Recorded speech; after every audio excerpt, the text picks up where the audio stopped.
kasih atas kesempatan yang diberikan kepada kelompok kami, kelompok 12. Di sini saya akan menjelaskan tentang langkah-langkah PR mengatasi krisis. Namun sebelum itu kami akan memperkenalkan diri. Perkenalkan, nama saya Irene Tani Liling dan bersama teman saya Abigail, kami dari kelas G. Itulah perkenalan singkat dari kami. Ya, kita langsung saja masuk dalam materi. Di sini saya akan menjelaskan terlebih dahulu pengertian tentang PR secara umum. PR adalah interaksi di mana public relation menciptakan opini publik sebagai input yang menggunakan kedua belah pihak dan menanamkan pengertian, menumbuhkan motivasi dan partisipasi publik, bertujuan menumbuhkan motivasi dan partisipasi publik, keinginan baik, kepercayaan, saling adanya pengertian dan citra yang baik dari publik. Public relation menyebutkan bahwa public relation adalah profesi yang mengurusi hubungan antara suatu perusahaan dan publik yang menentukan hidup perusahaan itu. Itulah pengertian secara umum, dan sekarang kita lanjut ke pengertian secara khusus.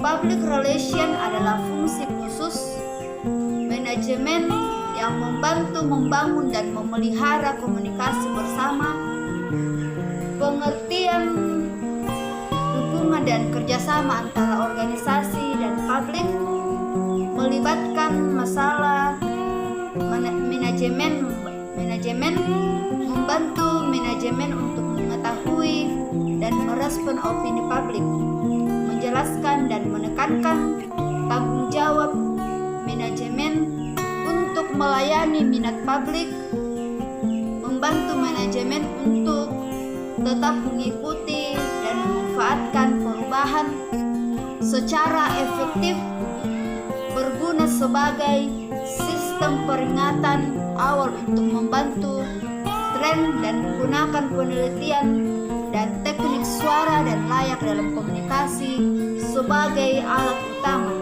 Itulah pengertian secara umum dan khusus PR. Dan sekarang kita lanjut kepada fungsi PR.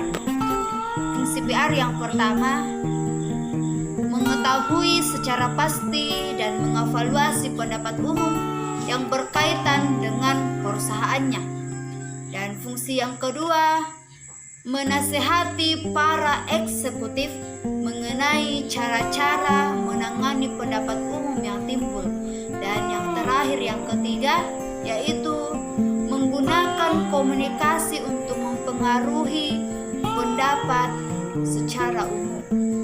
Itulah ketiga fungsi PR, dan materi selanjutnya akan dibawakan oleh teman saya, Abigail. Selanjutnya, tujuan universal public relations. Public relations memiliki tujuan yang universal, di antaranya yaitu yang pertama, menciptakan public understanding atau pengertian publik. Pengertian belum berarti persetujuan atau penerimaan, dan persetujuan belum berarti penerimaan. Di sini publik memahami organisasi atau perusahaan tersebut dalam masalah produk atau jasa, aktivitas, reputasi, perilaku manajemen, dan sebagainya. Yang keempat yaitu menciptakan public cooperation atau adanya kerjasama dari publik terhadap perusahaan. Yang kedua, menciptakan public confidence atau adanya kepercayaan publik terhadap perusahaan. Yang ketiga, menciptakan public support atau adanya unsur dukungan dari publik terhadap perusahaan, baik itu dalam bentuk material maupun spiritual. Selanjutnya saya akan menjelaskan tentang langkah-langkah untuk mengatasi PR atau public relations, yaitu yang pertama, akui kesalahan yang telah dilakukan. Hal pertama yang Anda harus lakukan begitu krisis PR terjadi adalah mengakui kesalahan yang telah dilakukan oleh perusahaan atau pihak lain. Jangan berdiam diri atau memberi respon yang lambat, karena hal tersebut akan membuat pelanggan semakin marah. Bentuklah tim internal khusus untuk berhadapan dengan media, baik ranah offline maupun ranah online.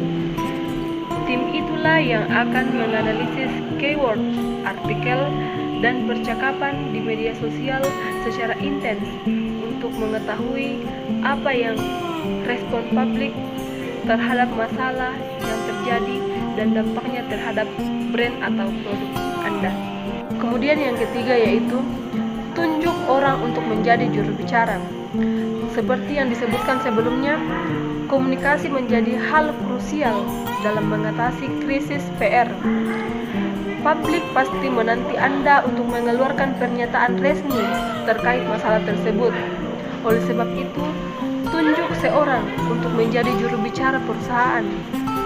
Hal ini mungkin akan lebih sulit dilakukan di perusahaan yang besar. Tetapi inilah kunci untuk mengatasi krisis PR. Namun, pastikan bahwa juru bicara ini memahami betul kondisi yang terjadi sehingga dapat menghadapi berbagai tanggapan dan pertanyaan dengan baik.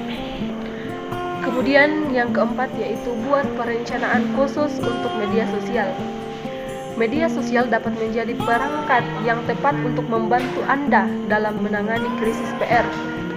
Bahkan jika akun media sosial perusahaan Anda tidak didesain secara khusus untuk tujuan customer service, hal tersebut tidak akan mencegah orang-orang untuk menghubungi Anda dan menanyakan pernyataan terkait krisis.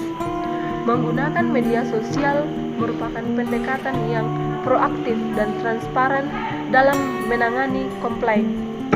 Daripada menunggu orang lain meminta jawaban, sebaiknya Anda menjadi pihak yang terbuka dan jujur. Akui saja bahwa sesuatu telah terjadi, meskipun saat itu Anda belum memiliki jawaban atau solusi yang tersedia. Kemudian yang kedua yaitu menekankan track record positif perusahaan. Saat berhadapan dengan krisis, penting bagi Anda untuk menghubungkan situasi dengan konteks tertentu demi membantu Anda melindungi reputasi jangka panjang. Strategi ini sudah pernah dilakukan dengan baik oleh Virgin Trains. Pada tahun 2007, Virgin Trains mengalami kecelakaan di Cumbria. Melalui salah satu wawancara di televisi, Richard Branson selaku pemilik Virgin Group mengatakan, "Saya sudah terjun di bisnis transportasi selama hampir 25 tahun. Kami telah mengangkut 500 juta penumpang dan kejadian seperti ini sama sekali belum pernah terjadi sebelumnya. Tidak dapat dibayangkan bagaimana perasaan pelanggan kami saat ini." Kemudian yang kelima yaitu ubah krisis menjadi kesempatan emas. Sebetulnya, sebuah krisis PR dapat menjadi peluang atau kesempatan bagus bagi perusahaan Anda. Tentunya, hal tersebut bisa terjadi apabila Anda mampu menanganinya dengan tepat. Aktiflah menjangkau para pelanggan, buat brand Anda terlihat membumi, dan segera selesaikan masalahnya.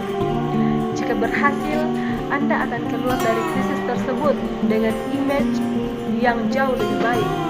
Apabila Anda tahu cara untuk memperlakukan pelanggan dengan baik, terutama pada situasi-situasi menantang, perusahaan Anda akan terus berjalan dalam waktu lama. Krisis PR atau public relation dapat terjadi kepada siapa saja, kapan saja. Memang tidak ada perusahaan yang ingin mengalami krisis PR, tetapi tidak ada salahnya menyusun rencana atau strategi untuk berjaga-jaga. Dengan begitu, perusahaan Anda tidak perlu panik jika terjadi hal-hal yang tidak diinginkan. Sekian dari kelompok kami tentang materi langkah-langkah untuk mengatasi krisis PR atau public relation. Terima kasih.